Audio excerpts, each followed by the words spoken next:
ఉత్తరాంధ్రలో అతిపెద్ద విమానాశ్రయం భోగాపురం ప్రారంభోత్సవానికి ప్రభుత్వం సన్నాహాలు చేస్తోంది. ఆగస్టు 1వ తేదీన ప్రధాని మోదీ ఎయిర్పోర్ట్ను ప్రారంభించనున్నారు. ముఖ్యమంత్రి చంద్రబాబు, ఇతర కేంద్ర, రాష్ట్ర మంత్రులు అంతా ఈ కార్యక్రమానికి హాజరు కానున్నారు. ఎయిర్పోర్ట్ ప్రారంభోత్సవాన్ని బ్రహ్మాండంగా నిర్వహించాలని ప్రభుత్వం సంకల్పించింది. ప్రతిరోజు 3 ఉమ్మడి జిల్లాల్లో ర్యాలీలు, 5K రన్లు నిర్వహిస్తూ కౌంట్డౌన్ వరకు ఈ ఉత్సాహాన్ని కొనసాగిస్తోంది.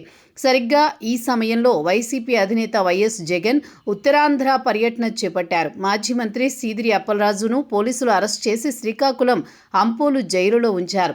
దీంతో ఆయనతో ములాఖత్తులో కలిసేందుకు జగన్ వచ్చారు. విశాఖ ఎయిర్పోర్ట్ నుంచి శ్రీకాకుళం వరకు మొత్తం 120 కిలోమీటర్ల దూరాన్ని రోడ్డు మార్గంలో ప్రయాణించిన జగన్కు అడుగడుగునా ఘన స్వాగతం పలికారు ప్రజలు. ప్రత్యేకించి భోగాపురం జాతీయ రహదారి వద్ద థ్యాంక్ యూ జగన్ అంటూ ప్లకార్డులతో నిర్వహించిన ప్రదర్శన ఆకట్టుకుంది.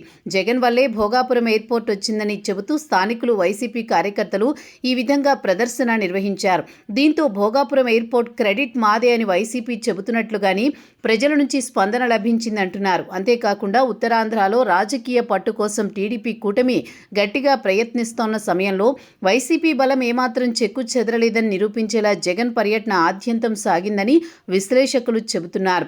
అడుగడుగునా జన నీరాజనాలతో సాగిన జగన్ పర్యటనను చూస్తే 2 ఏళ్ల క్రితం ఒక్క సీటు రాని చోట ఇప్పుడు వైసీపీకి ఇంత ఆదరణ ఉండడం ఆశ్చర్యంగా ఉందంటున్నారు. ఇవన్నీ పక్కన పెడితే గత నెల రోజులుగా భోగాపురం ఎయిర్పోర్టు ప్రారంభోత్సవాన్ని భారీ ఎత్తున నిర్వహించేందుకు కూటమి ప్రభుత్వం చేస్తున్న ఏర్పాట్ల మధ్య ప్రభుత్వ పెద్దల కంటే ముందే జగన్ ఉత్తరాంధ్రలో పర్యటించి వైసీపీ బలమేంటో కళ్లకు కట్టినట్లు విశ్లేషణలు వినిపిస్తున్నాయి.